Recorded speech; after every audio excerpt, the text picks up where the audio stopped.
వచ్చి ఈ జ్యోతిలోకి ప్రవేశించి ఏం చెయ్యాలి? కీటాపతంగా మశకాశ్చ వృక్షా జలే స్థలే ఏ నివసంతి జీవా దృష్ట్వా ప్రదీపం నచ జన్మభాగినః.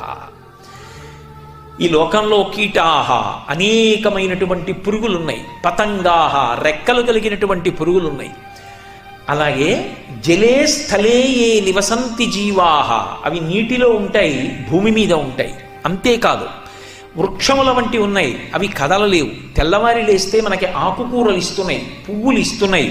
కిరణజన్య సంయోగ క్రియ ద్వారా సూర్యభగవానుడి నుంచి పొందినటువంటి శక్తితో పత్రహరితాన్ని తయారు చేసుకుని ఆకులలో ఆకుపచ్చతనాన్ని నింపుకుని దాని ద్వారా మనకి ఆహారాన్ని సమకూరుస్తున్నాయి. అయినా ఆ చెట్లకి తమకి తాము ఉపకారం చేసుకోగలిగినటువంటి శక్తి లేదు. అటువంటి చెట్లు అనుగ్రహింపబడుగా.